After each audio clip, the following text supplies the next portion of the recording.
Magical well and diamond. रात काफी हो चुकी थी। जंगल में चारों तरफ सन्नाटा छाया हुआ था। बस कीड़ों की किरकिराती आवाजें आ रही थी। खेत से गांव जाने के लिए उस जंगल को पार करना पड़ता था। ऐसे वक्त रामू और मोरू दोनों भी जल्दी जल्दी से जा रहे थे। तब रामू कहता है, आज खेत में बहुत काम था, जिस वजह से मुझे खेत से निकलने में देरी हो गई। लेकिन मोरू, तुम्हें तो पता है ना कि आज अमावस्या की रात है। फिर तुम क्यों नहीं गए जल्दी से घर? अरे क्या करूं, मेरी नटखट गाय प्यारी का कहीं पता नहीं चला। उसे ही ढूंढ रहा था और पता ही नहीं चला कि कब रात हो गई। क्या कहा? उसे कहीं उस जादुई कुएं के राक्षस ने तो नहीं पकड़ा? अब यहाँ से जल्दी निकलना होगा। और हाँ, अब प्यारी दिखाई भी दे तो उसके पास मत जाना। वैसे मेरी बकरी तो अब तक घर चली गई होगी। वो दोनों बड़े डरे हुए थे और आगे भगवान का नाम लेके जा रहे थे। दरअसल हर अमावस्या की रात जंगल में जादुई कुएं में एक राक्षस प्रकट होता है और वो इंसानों को या जानवरों को अपना शिकार बनाता रहता है, हीरो का लालच देकर। उधर मोरू की गाय प्यारी और बकरी उस जादुई कुएं को ढूंढने निकलते हैं कि तभी बकरी डरते हुए कहती है, अरे प्यारी, मुझे तो बहुत डर लग रहा है। मैं खामखा तुम्हारी बातों में आ गई। मालिक ने अच्छे से जल्दी घर जाने के लिए कहा था और मैं तुम्हारे साथ यहाँ जादुई कुआं ढूंढने चली आई। उन्हें पता चला तो मेरी तो खैर नहीं, पर उसके पहले यहाँ से बाहर तो निकले तो ही पता चलेगा कि आगे क्या होगा। अरे कितना डरती हो तुम बकरी। जादुई कुएं से इस एक ही दिन हीरे निकलते हैं। अगर हमने अपने मालिक को वो हीरे दिए तो उनकी परिस्थिति सुधरेगी और वो हमें ज्यादा प्यार भी करेंगे। अपने मालिक के लिए हमें इतना तो करना ही चाहिए ना। अरे पर वहाँ सुना है कि जादुई कुएं में भूखा राक्षस भी होता है। कहीं उसने हमें पकड़कर खा लिया तो।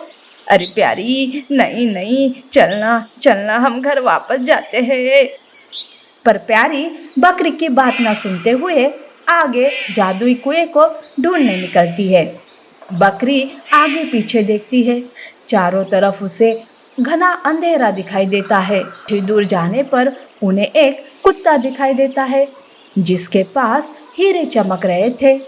कुत्ता पास आते ही कहता है, अरे तुम दोनों क्या हीरे लेने जा रहे हो? हाँ, पर सुना है कि वहाँ भूखा राक्षस होता है जो कि इंसानों को और जानवरों को भी खाता है। तुम्हें मिला क्या वो? ये सब तो अफवाह है। मैं हर अमावस्या की रात यहाँ आता हूँ और अपने मालिक के लिए वहाँ से हीरे ले जाता हूँ। देखो, तुम कहो तो मैं तुम्हें उस जादुई कुएं तक ले चलता हूँ।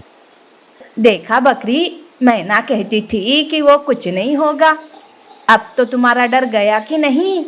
यही सही वक्त है अपने मालिक को खुश करने का। चल रे कुत्ते, दिखा तो वो जादुई कुआं। कुत्ता उन दोनों को अपने साथ ले चलता है। कुछ ही पलों में वो तीनों जादुई कुएं के पास आते हैं। जादुई कुएं से रोशनी निकल रही थी और उस रोशनी में हीरे थे। ये देखकर प्यारी और बकरी की आंखें तो चमक ही जाती है।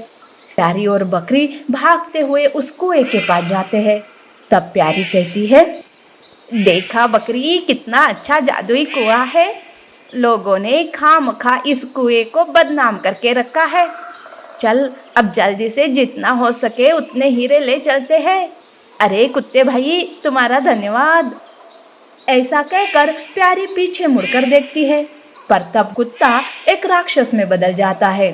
उसे देखकर प्यारी और बकरी डर के मारे कांपने लगते हैं। तब वो राक्षस हंसते हुए कहता है, कैसा बेवकूफ बनाया तुम दोनों को। दरअसल कई महीनों से मैं भूखा था। इस अमावस्या की रात जादुई कुएं को आप दोनों का खून दूंगा और बाद में मैं तुम दोनों को खा जाऊंगा।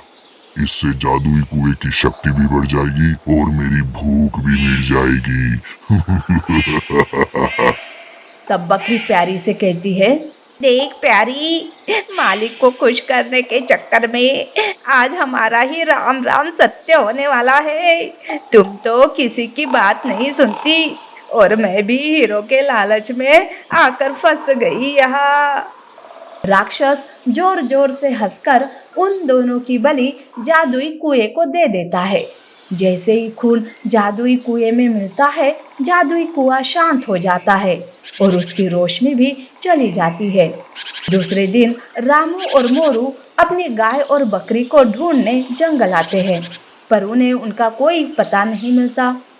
वो डरते हुए उस जादुई कुएं के पास आते हैं। तब उन्हें वहाँ बकरी और प्यारी के गले की घंटी दिखाई देती है। तब वो समझ जाते हैं कि वो दोनों इस दुनिया में नहीं रहे।